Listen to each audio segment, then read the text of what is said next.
morning, Professor and my fellow classmates. And today I'd like to talk about inequality and preferential treatment. And especially I'm going to focus on how the preferential treatment is going to amend the gap between the inequality in our society.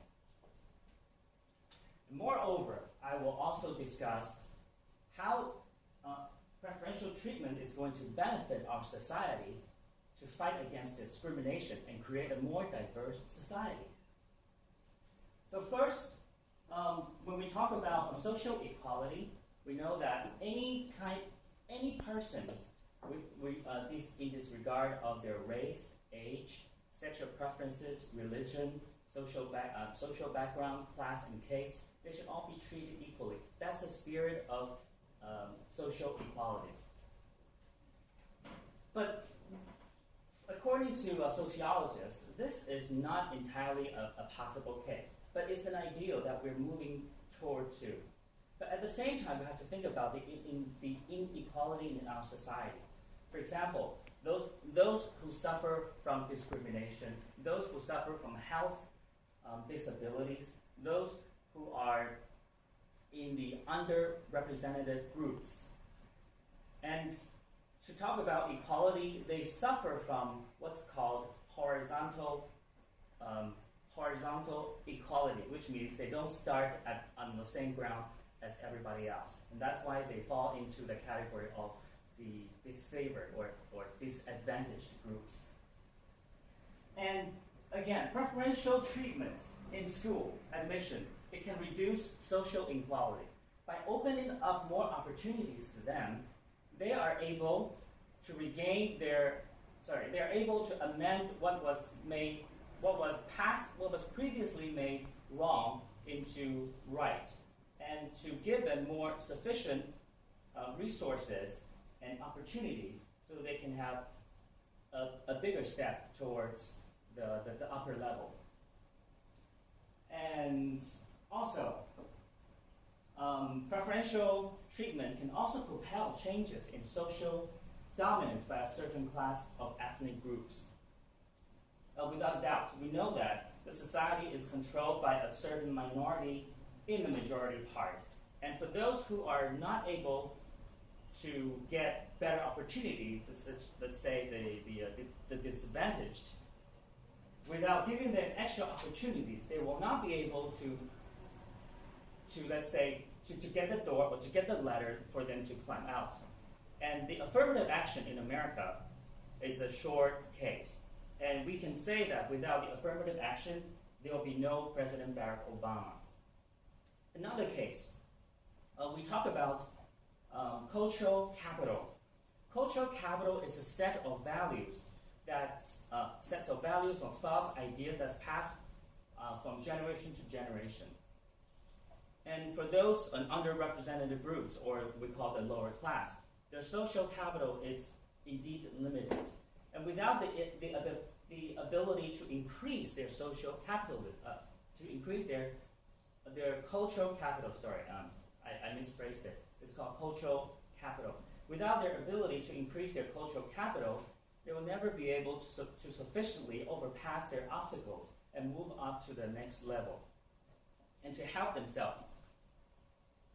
And last but not least, this is an amazing discovery because creating diversity in schools with the preferential admission, it is beneficial for the society to have a more diverse society, and at the same time we're able to fight discrimination. Imagine in a learning environment or a working environment, when we talk about discrimination, how can we disregard the voices of those who suffer from racial discrimination or class discrimination or gender discrimination or sexual orientation discriminations? So in the past, we tend to exclude them. But nowadays, what we can do is try to include those voices and to enrich to enrich and amend the absence of ignorance. And it is the right thing to do. And at the end of my speech, I'd like to share a song, but I'm not going to sing it. It's something I heard on the radio, and this indeed calls out to everyone that inequality do exist, and we should treat this more seriously. The song is called "Same Love" by Macklemore and Ryan Lewis. If I was gay, I would think hip-hop hates me, a culture founded from oppression, yet we don't have acceptance from them. It's the same hate that's caused wars and religion, gender to skin color, the complexion of your pigments, the same fights that led people to walk out and sit-ins. It's human rights for everyone, there is no difference. I might not be the same, but that's not important. No freedom till we're equal, and damn right I support it. And I say preferential treatment is beneficial to our society. It can help us fight discrimination. It also gives them more opportunity to stand up for themselves. And that's what I believe. And it is the right thing to do. Thank you. Okay. Jared, I always enjoy your speech. But there's one thing I want to ask you about Barack Obama. Yes. Are we sure that Obama used or received preferential treatment at any point of his education, career, and life in order to be who he is now?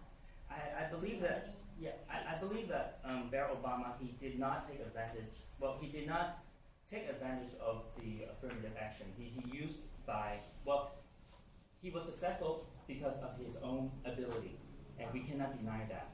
But the argument is without, in 1961, when President John F.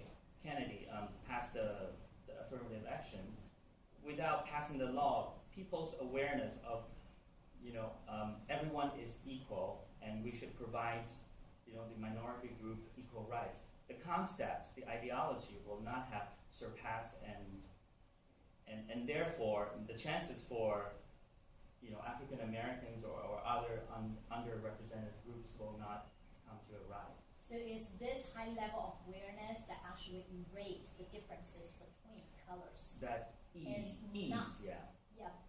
not about Barack Obama had ever received any special treatment. That's right. Yeah, I didn't specify that. Yeah. But you may want to look at that more closely. Maybe he did. We didn't know. I mean, we don't know. Like perhaps when he was first elected senator of what state is that? Maybe he used a special quota to get elected. We don't know. I mean, you may want to take a look at that. All right. Well, I think that if there is something missing in your speech, is that people argue about affirmative action with the reason that they believe it's needed because it helps correct the past wrongs.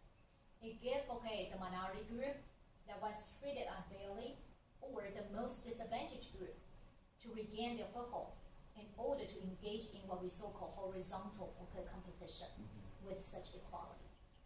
But the thing is that it has been for how long? I mean, since it was first implemented until now, it's almost 50 years. Yes. And you see that a lot have happened. A lot of minority groups, actually, they are having better life. Or, actually they've been given, a lot of opportunities along the way to be who they are now. So in Sandel's book, the case of Cheryl Hopwood is that Cheryl Hopwood actually came from an underprivileged family.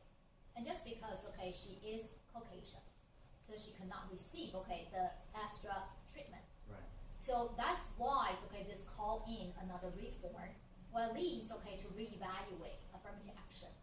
Either they want to have them more specifically defined that, to what group that affirmative action should apply, or they can just call that off. Because, the time, is no longer, what we have 50 years ago, or, dating back, to the time of Lincoln. It was like, more than 100 years ago. So it was a completely different time. So that's why people, oppose it. People have opinions against that. You at least need to mention a little bit about that. Or, you may not, it's a good speech. I think that audience can easily get overwhelmed. I mean, you have your audience. But, if you have a few, reasonable ones, and okay, they are not completely buying into the story of affirmative action is still what we need now, they ask you these kind of questions, and it would be really hard to handle. Well, yeah, affirmative action, at the beginning, it was meant to be to correct the wrongdoing that they did in the past by oppressing the blacks, and you know, you treated them really, really badly, viciously. And second of all was like a compensation to them to regain on their grounds. And of course, nowadays these two, well, of course there are no more slaves in America and in Taiwan. But the question remains: should they get special treatments? And that discussion in Michael Sandel's just in the lecture, it was brought up that he focused on this case, and he says that the reason why the Texan girl, I forgot her name, sorry, she did not get admitted.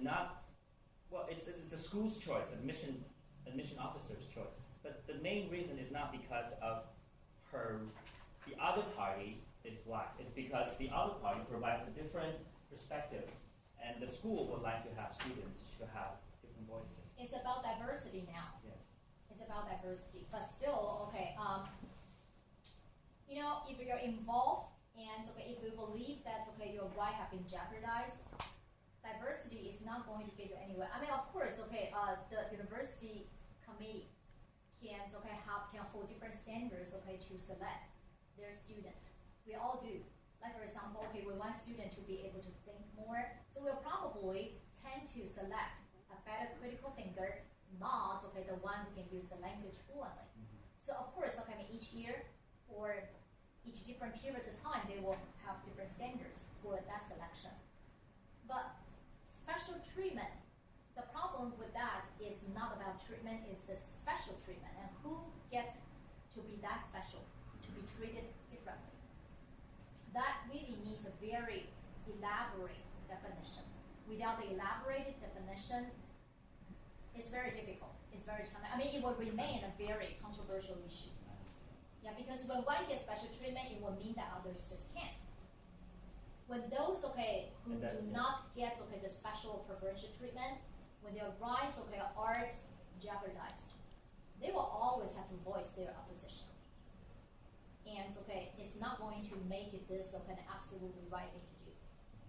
It is a right thing to do, but it's not always okay the absolutely right thing.